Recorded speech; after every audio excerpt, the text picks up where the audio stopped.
Hello and welcome to the Dylantantes podcast. What is it about Bob Dylan? I'm Jim Salvucci, and I'm here in our inaugural podcast to interview my good friend Erin Callahan. Erin's taught in the English department at San Jacinto College in Houston since 2007, and she completed her PhD in modern history and literature at Drew University. And she wrote on Bob Dylan's identity construction. She's published on gender in the Star Wars saga, on Star Trek, The Next Generation, and Charles Schulz Peanuts. She has presented at various conferences, including Bob Dylan in the 21st Century in Arras, France, where I first met her. Mm-hmm. Welcome, Erin. How are you? I'm well, thank you. How are you? I'm doing okay. Welcome to our inaugural podcast, and thank you for being our inaugural guest. I'm just grateful that you asked me to be the first guest. It's quite an honor. Thank you. Who else would I ask? So tell me, what is it about Bob Dylan?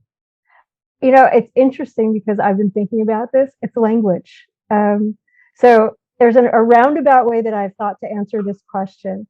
So when I was little, we always had music in the house. My parents had this catalog of LPs, and I used to read the lyrics when I was little. And so the first lyric that I remember being focused on was Stairway to Heaven. If there's a bustle in your hedgerow, don't be alarmed now, because the words in my 7-year-old brain didn't, there was a sight rhyme, which I didn't understand then, but of course now I do. And I thought that was fascinating. And we always read. I come from a family of readers. There are books and always music everywhere. And we read a lot of poetry. When I was 12, my stepdad gave me a book of Dylan's lyrics. And in his very hippie way, he said, "Take this, brother, may it serve you well." And I just fell in love with the language. And I remember the lyrics, the two lyrics that stuck with me at that age were "to dance beneath the diamond sky with one wave handing free." So just silhouetted by the sea. And I thought, what a beautiful image in the empty space or the extra space or the off camera, out of frame space that Dylan gives us. I wondered what the other hand was doing, and it's always that moment of like, when I hear Mississippi, like everyone else, I'm like, what happened in that 24 hours, that he stayed there one day too long. But so, and then also every one of them words rang true and glowed like burning coals, pouring off of every page like it was written in my soul. It's so fantastic. And it's such a beautiful, I mean, there's so many different ones, but in my 12-year-old brain, those were the two that really jumped out at me. And then another way to look at this, when I first really started consciously listening to Dylan, because he was always on in the background in my childhood, there's a Bill Moyers interview with August Wilson. And he asked August Wilson about blues music, and Wilson talks about blues music being part of the people, and like folk music is. And when people sing the song over and over again, it's sanctioned by the community. And when he first heard Bessie Smith, it shot through him that he said, "This was for me. It was speaking to me. There was something in the voice and something in the lyrics that I knew that this is yours." And that's how I felt about Dylan. It was like all the other things that I had listened to in my life. And I come from an eclectic music background, but that was the thing, more than the Beatles or any Carole King, even any of the things that my parents listened to, that when I started listening to it on my own, it was like, this is yours. It speaks to your values in a way. And I maybe couldn't have articulated that at, my adolescence, but, as an old lady now I can. So that's what it is about Bob Dylan. It's the language, but also that it just shot through me, like a lightning, I guess, in a way that nothing else had. That's beautiful. So, thank you. Great answer. So you're working on this book, right? You're co-editing a book with Court Carney. As you know. As I know. Yes. And so tell me a little bit about this book, and maybe just tell me about this book. Tell me what you think. So the book is in 2019. So first in October, it was October 14th, 2018, I took my parents to see Dylan. And I had taken a little time off because I had become so immersed in Dylan writing the dissertation that I needed a break. And I don't know how I could take a break now, but I did at the moment need a break. And as we were at the concert, I just started writing. I thought, this set list is really dark. And I was like, it's really almost nihilistic. And so I put that away a little bit. And that was October 2018, and then we had the conference. I was working on the other conference paper for the one in France, and then we had the World of Dylan conference where I met Court, and then we decided to present at another conference in November of 2019, and it was that conference where I picked up that idea to look at what was going on with Dylan's set list. And Ray Padgett has a website that's dedicated to kind of looking at set lists in a journalistic way. It's quite good, but I don't know that I'd seen anything academically before. And so after our presentation, Court and I were at a reception. We presented on a panel with Nicolette War, who was also in Tulsa with us in 2019. And he said, I think you've got something. I said, really? And it was, his kind of genius to say, I don't think I've seen anything academically done in this way on looking at set lists as narrative construction, or, how they're so deliberate. And he said, let's do a book. And then, of course, I said, okay. And so then COVID happened, and somewhere in the middle of COVID, he said, let's pick up this idea again and let's get started with it, because he wasn't really doing it. We were at home all the time, and it seemed like a really good use of our time. So that's kind of the backstory of it. Now, I'm incredibly grateful for, as I'm in the editing process now and doing a deep dive in all the chapters, the brilliance and the depth and the diversity of the contributors and the contributions that we have, yours included. I'm blown away that we have almost every decade covered. I think we're a little late on the 90s, but understandably maybe. But there's some great concerts from the 90s. There are. I was at the Madison Square Garden concert in 1998 with Joni Mitchell. It was fifth row. And I mean, I don't know how I got that lucky, but I did. Yeah. And just it's just coming together that, everyone has a distinct idea, really based in some deep theory about what's going on with these set lists. And I couldn't be more grateful to see how it's really come to fruition. And you're in it, Anina Goss, Graylee Heron, Robert Genio, Sean Latham is going to contribute a chapter, Laura Tenshert, Sarah Martinez. I mean, we just have really fantastic people contributing to it. So I couldn't be more excited.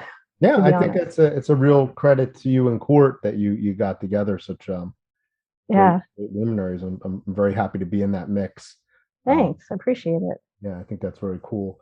So why are set and by the way, the irony of you working on a set list book at a time when you couldn't see Bob Dylan, not lost on me. But why are set lists worth exploring? There's a whole lore around the set list, isn't there? Like, we have this, I don't know, I can tell you the story from that Joni Mitchell concert. My friend and I went, and there were two guys sitting next to me. And I remember Ruben, the guy who was sitting directly next to me, because Ruben and his friend were smoking a joint. And I don't know if we can mention this on your podcast, but sure. His friend took a hit, and the cop came over and arrested the friend. Oh, and I just sat there, my eyes wide, and I looked at my friend, and we were observing everything that was going on. And Ruben said, "It was nice to meet you. I'll, enjoy the show." And at this was the point where, of course, we didn't have the internet, and the set lists were still changing every night, because Dylan kind of picked up that Grateful Dead, mantra or practice of changing the set list every night. And it was a big deal to post the set list and know the set list of what was played the night before. And I turned to my friend and I said, I have one call from prison. If I am ever stupid enough, or jail, if I'm ever stupid enough to get arrested at a Dylan concert, I have that one call. You don't be dumb enough to leave, and you better know the set list. I was like, that was my response. And so it is part of sort of this, I don't know, lore mythology around Dylan. But I think that, in all seriousness, he's a performer more than a studio artist. And as deliberately as he selects the songs, and we know what he leaves out based on the bootleg series, what he puts on the albums, I think he's equally deliberate in what he puts into a show and what he thinks needs to be in a show and what rounds out a show. And everything he does is deliberate. Mm-hmm. But if we think of it in those terms, then we can look at it as sort of, a timestamp of a particular moment or a particular show. And I know that when he comes to Houston, or when he used to come to Houston, more often than not, he would play Blind Willie McTell, and people would always respond when he'd say, I travel through East Texas. Mm-hmm. And, he didn't play it in Austin. He would play in 2003, he played 2 shows in Houston, and he played Blind Willie McTell in both of them. But then when he played in Austin, he didn't play it. Mm-hmm. And so he's very deliberate, I think, in terms of where he is. And we know just from seeing him in DC that in the last tour, he was kind of picking up this Wikipedia banter almost about the place where he was, talking about Foggy Bottom in DC. Right. And so I'm not sure if the banter is really fits with what I'm trying to say but studying his live performance and how he arranges the set list, I think, is important in how he creates maybe narratives, or even through repetition as he does now, how he's reinforcing those narratives and even changing the lyrics from city to city. So it definitely gives us a whole different way of looking at Dylan, which is akin to what you said right after France, that you said to me, you were tired of people looking at Dylan as a figure, and you want to look at Dylan as, through characters. And that's how we came up with our panel for World of Dylan, was we stopped looking at Dylan himself, but looked at him in a new way. And I think that needs more development as well. So there are ways that we haven't really fleshed out, in terms of looking at Dylan, and Setlist is just one of them. Yeah. I think you're right. There's a lot to be mined in all these things. Mm-hmm. And look, I mean, this is a guy who's gotten in trouble for his set list, right? Right. That famous newspaper column, Maureen Dowd trashing him for not performing the song she thinks he should have performed. Right. Tick off the Chinese, but ignoring what he actually played, which was when you actually look at the set list, it probably tweaked the Chinese pretty badly. And everybody has opinions. And I said to one of my friend Jason that you met, I said, Jason, if he played everything we wanted him to play, he would play for days. Right. He would just be playing a nonstop show. Yeah. And we could just, and also he's not going to take requests. He does. Does he? Not in a long time, but yeah. No.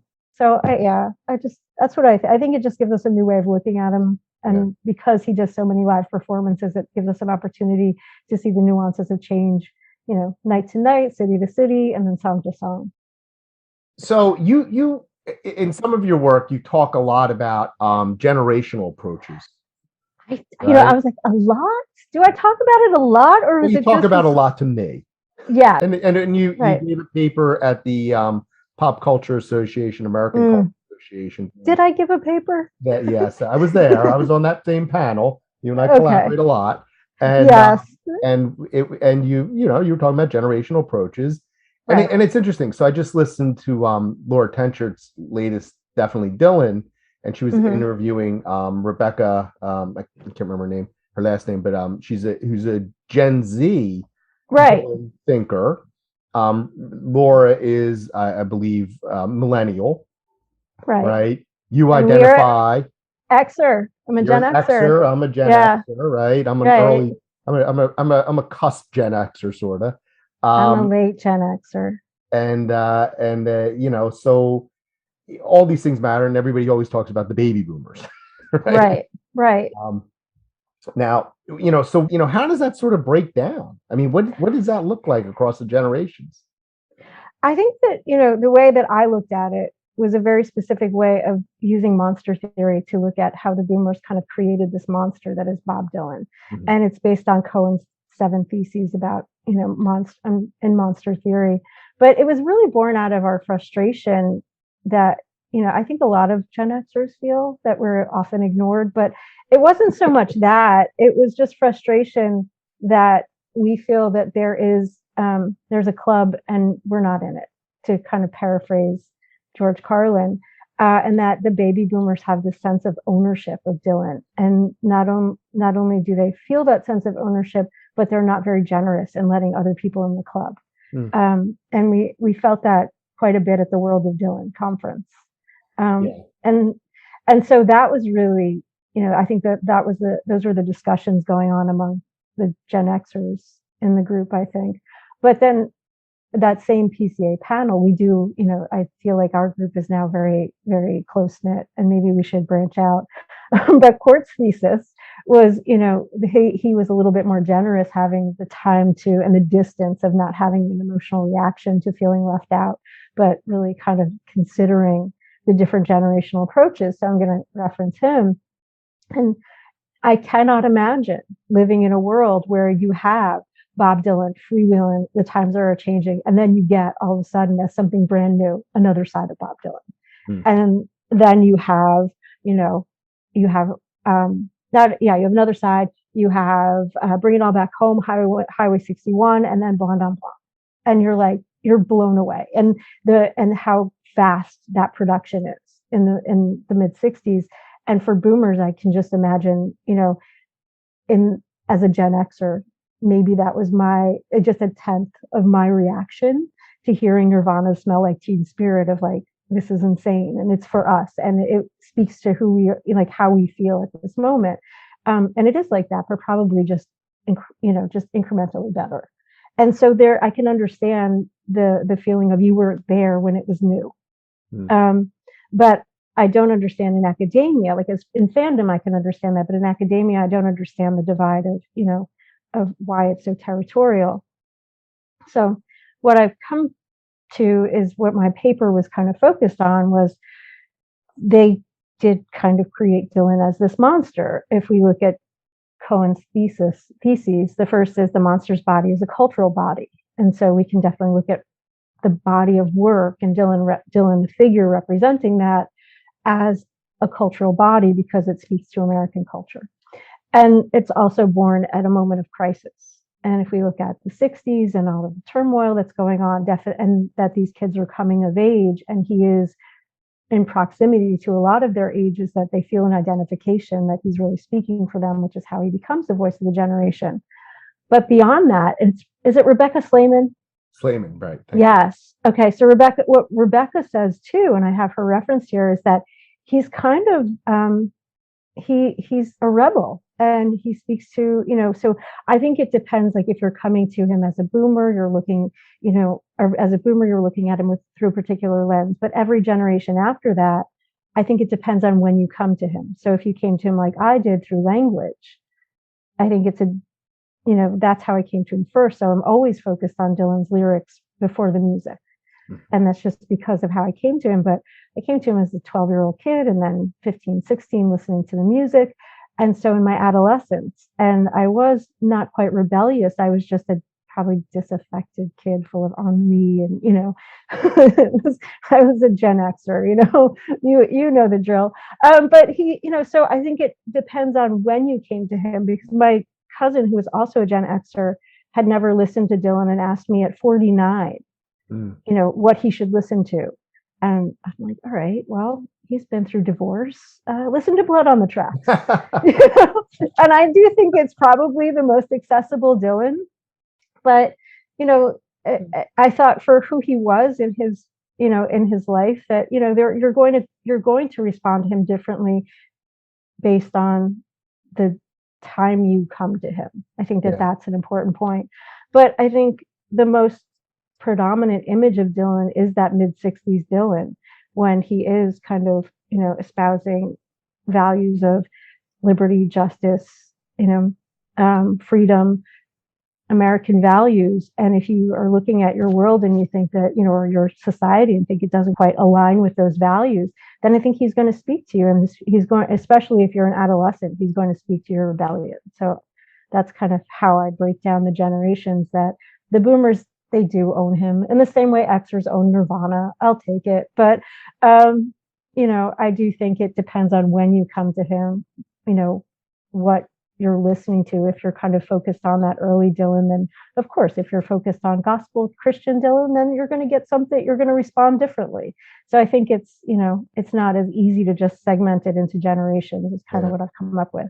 So, I mean, one of the things that strikes me is that the boomers, there's really two stages of the boomers even too. Mm-hmm. They're the ones who were old enough to appreciate Dylan when he first came out and experience that. Then there's others who are still boomers who came into him much later.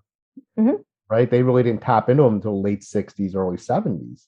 Yeah. So there's really two generations there. So not all of them have even, experienced Dylan from the get-go. And there's some kind of early boomers who just are more doo-wop and early rock and roll than Dylan, and they don't. They it just kind of Dylan just passed them by. Yeah. So There's it's always interesting. There's always that. The Elvis Yeah, set. exactly. What can we learn from all this? I mean, what do we take away from all this? I mean, you're talking about this, Court's talking about this, Rebecca Slayman's talking about this, Laura Tenchard's been talking about this. What do we think about this generational reception, we'll call it? Well, just you listing that makes me think none of the boomers are talking about it. Yeah, that runs the gamut of everybody but the boomers there, doesn't it? Yeah. So maybe my initial point of us feeling frustration of being left out of the club is the underlying current. Maybe it's a new club. It is a new club, and it's much bigger than the boomers, by the way. Okay. Yeah, we'll beat them in numbers. Now, I think that he does. If we go back to that monster theory, one of the other things is the monster never dies. That the monster will disappear mysteriously, and resurface. If we can look at, his retirement, which wasn't really a retirement in Woodstock, and then, the times where you count him out and then he comes back, he constantly resurfaces, and he has something, that I think is a little bit, is not even a little bit, but relevant to the time or the period or, the people who are listening to it. And so I think that that's part of it. Is he initially captured the zeitgeist of his period clearly, but I think that accessibility tracks throughout his career, is that that people find him incredibly relatable, and that he's communicating something about what it means to be human, which art does. And I think that's how I break that down, that if we're all talking about it, and maybe my parents are going to relate to Rough and Rowdy Ways in a way that I'm not relating to it, but I still do relate to it. In Mystery Train, Marcus says that, and I think this is another thing that people like about Dylan or hate about Dylan. I can name one person that hates it. My friend Babu, who was at a concert with me recently. But Marcus says in Mystery Train that an artist has two choices. An artist can affirm the audience or can continue to create. And Dylan has refused consistently to affirm the audience, to give them what they want. And he has maintained, if everything else is a construct in his identity, he's maintained the authenticity of, continuing to create on his own terms.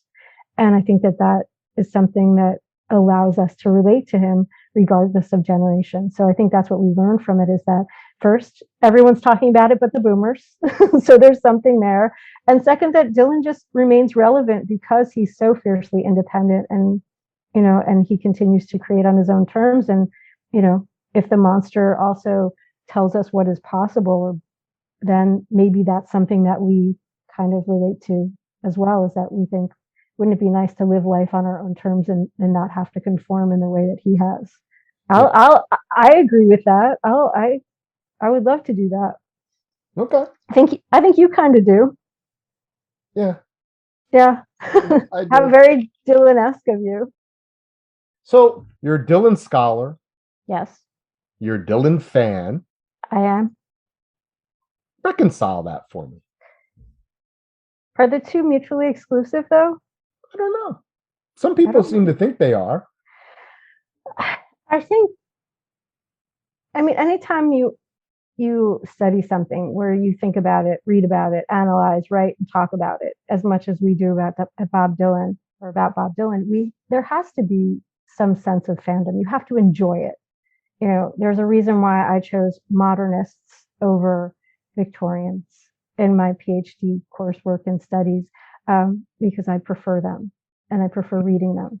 And so I think that you have to be a little bit of a fan of something to dedicate as much time as we do. So in that way, I think that, they aren't mutually exclusive, but I think being a fan is certainly an emotional reaction in a lot of ways. And there's some thought process in it, but to do, what Dylan scholars do, there's very limited emotional reaction there. It's all responsive and thoughtful.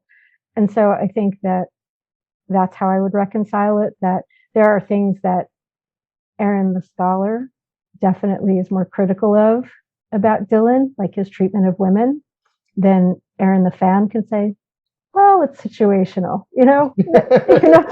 He's a product of his generation. Exactly. We expect that type of misogyny from boomers, or, even he's not a boomer, he's a pre-boomer, yeah. Yeah. So I'm like, we expect that. He was raised in the patriarchy, so I can make excuses. Erin the fan will make excuses where Erin the scholar will not be as generous to him.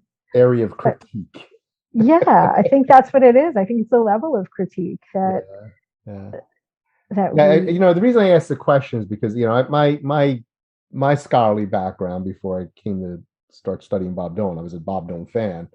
Mm-hmm. I was early 18th century British, right? Jonathan Swift, stuff like that. And 18th century studies that's an interesting area in humanities, and and there really was this sort of sense that there were people who were like had this almost fan approach, but you weren't allowed to really reference that. Okay. They get very excited about anything dealing with their favorite author or whatever, but you could never actually address that as they were like a fan. Right. Right. With Dylan, it's different, I guess, because he's a pop culture figure. He's still alive. He's giving concerts. You buy his albums. You buy his T-shirts. Right.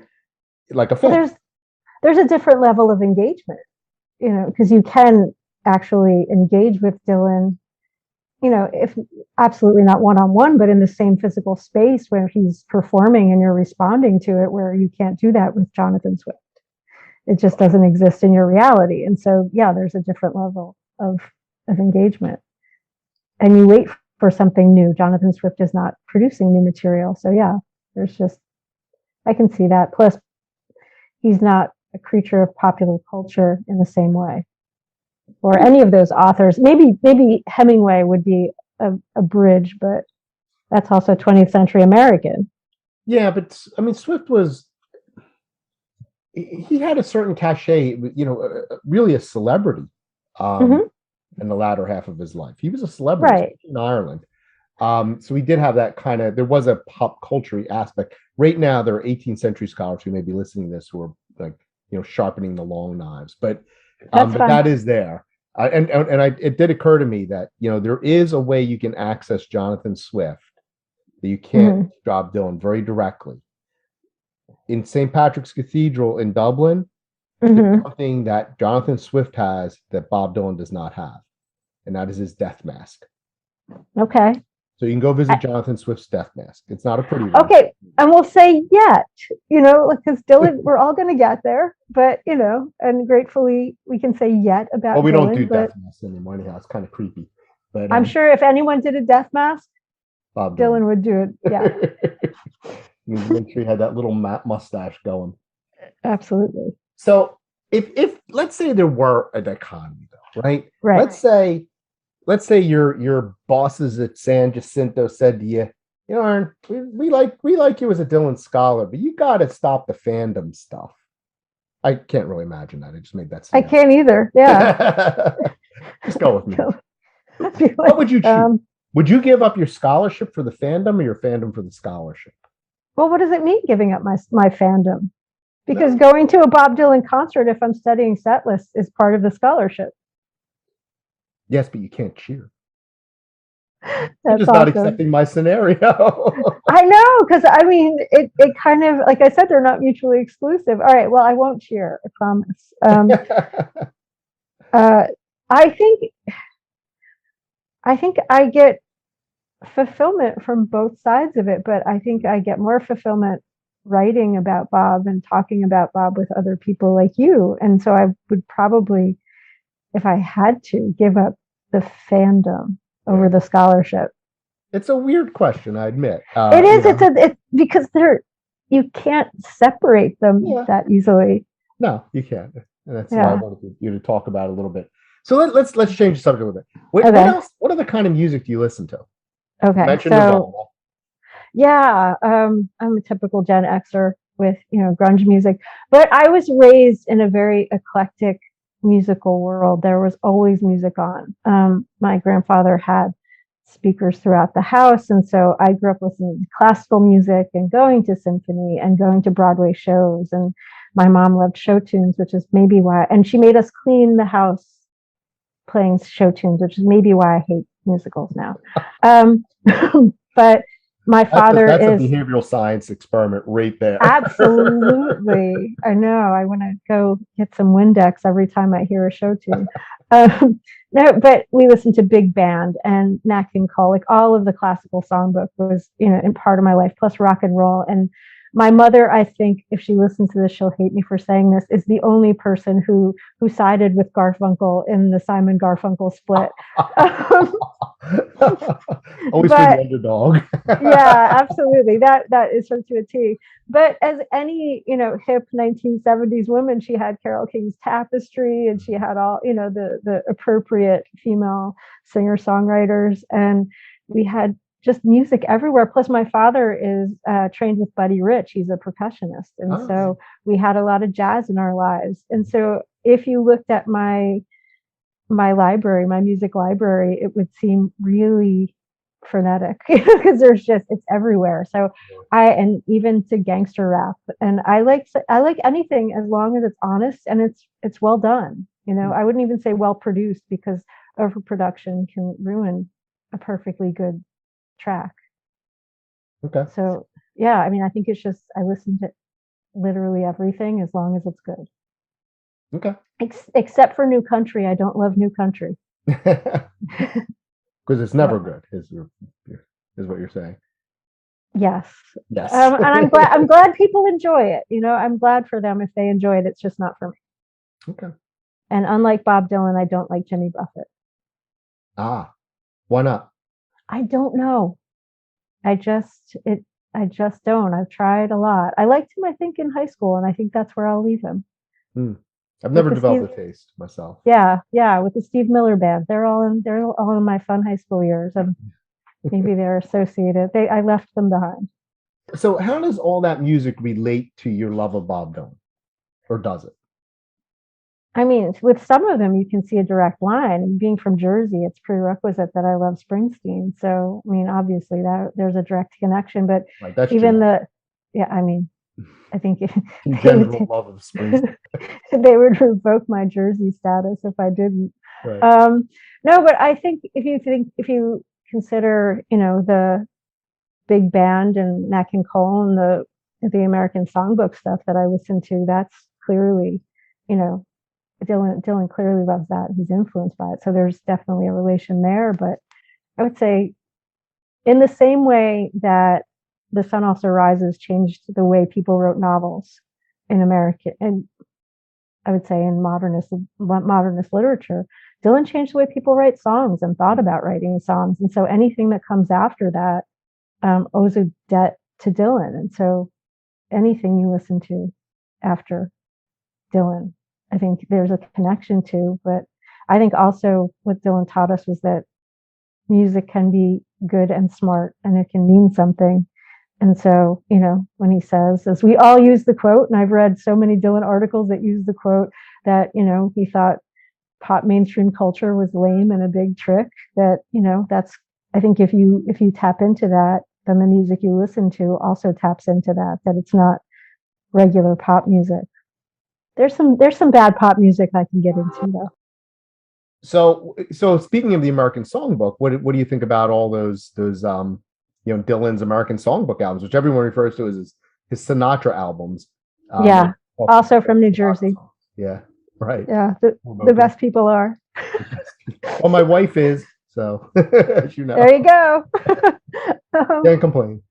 There you go. All right, so I kind of love them. I think that for not just the albums, but for what they did to his own register, that he learned how he practiced or developed, to how to use his voice a little bit better or more, playing those albums or recording those albums. So I think that, I like them for what they are and the songs that he does. But I also like how it developed his vocal instrument. Because we benefit from that in live show. I mean, in the subsequent recordings, but also in live performances now.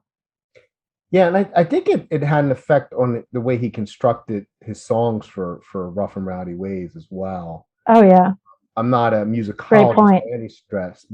by any stretch, but I can just sense that. There's just something about the patterns of those songs that are reminiscent. They're evocative of the American songbook, even when they are, based on perhaps other people's tunes. Right. Which do you think? I mean, I'm not disagreeing. I need to think about that and let it marinate a little bit more in my brain. You have any final thoughts? I don't know. I mean, I think we covered a lot. I'm just eager to see now that we're coming out of the pandemic and he's doing more live shows. I'm wondering if he's trying to, and this would be my thought, for whoever's listening to kind of look out for, is he going to continue to do a primarily Rough and Rowdy Ways set list, as we kind of talked about. I'm not sure if you and I talked about it, but we suspect that he's trying to get as many live performances of those songs as he possibly can out there, maybe.